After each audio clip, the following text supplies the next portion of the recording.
Hi friends, இன்றைக்கி 14/12/2024 ரோகிணி நட்சத்திரம்.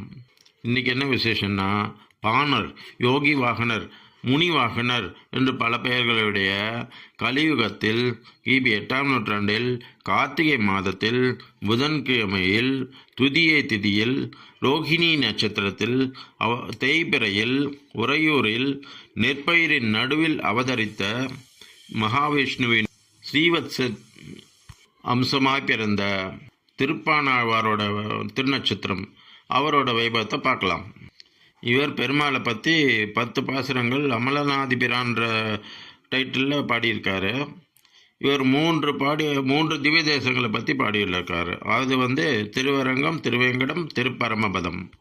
அந்தணன் கழனியில் நெற்கதிரில் அவதரித்த இந்த குழந்தையை யாழ்கொண்டு பண்பாடும் பாணர் குலத்தைச் சேர்ந்த ஒருவர் எடுத்து நன்கு வளர்த்தார்.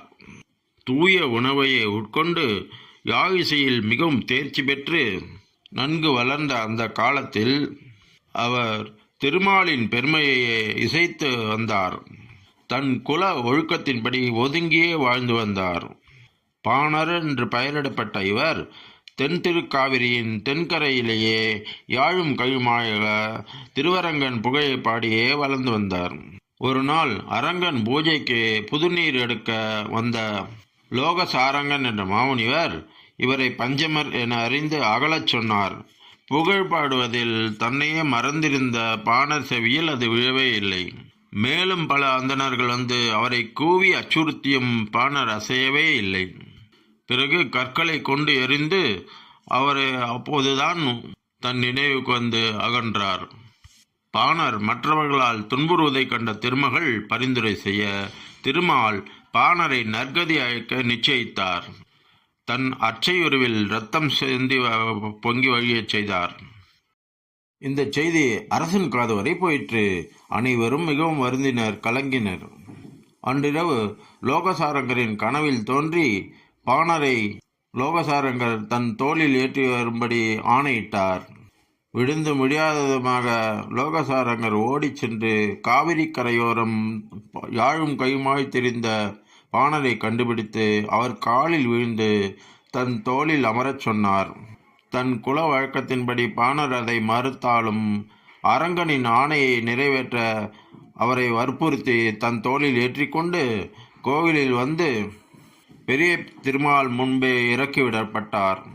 பாணர் அப்பெருமானது திருவடி தொடங்கி திருமுடி ஈராக நன்கு சேவித்து அந்த ஏழை கூறும் அமலநாதிபிரான் என்ற 10 பாசுரங்கள் கொண்ட திவ்ய பிரபந்தத்தை திருவாய் மலர்ந்தருளினார்.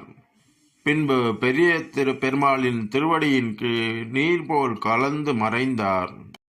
ஆழ்வார்களில் ஆண்டாளுக்கு அடுத்தபடி அரங்கனோடு 2 கலந்தவர் இவர். இவர் அரங்கன் மீது பாடிய 10 பாடல்களும் அரங்கனின் திருவடியில் தொடங்கி தலை வரை உள்ள உறுப்புகளான பாதம், ஆடை, உந்தி, உதரபந்தனம், மார்பு, கழுத்து, வாய், கண்கள், உடல், தலை ஆகியவற்றின் வடிவழகையும் குணவழகையும் அற்புதமாக காட்சிப்படுத்துகிறது. இவர் பாடிய அந்த 10 பாடல்களும் அமலநாதிபிரான் என்ற தலைப்போடு 4000 திவ்ய பிரபந்தத்தில் சேர்க்கப்பட்டுள்ளது. உம்பர்தொழு மெய்ஞான துறையூரான் வாழியே, ரோகிணி திருநாள் கார்த்திகையில் உதித்த வள்ளல் வாழியே, வம்பவிழ்தார் முனிதோளில் மந்தபிரான் வாழியே, மலர்கண்ணை வேறொன்றில் வையாதான் வாழியே, அம்புவியில் மதில் அரங்கம் புகுந்தான் வாழியே, அமலநாதிபிரான் 10 அருளினான் வாழியே, செம்பொன்னடி முடியளவும் சேவிப்போன் வாழியே, திருப்பாணன் பொற்பதங்கள் சகதளத்தில் வாழியே.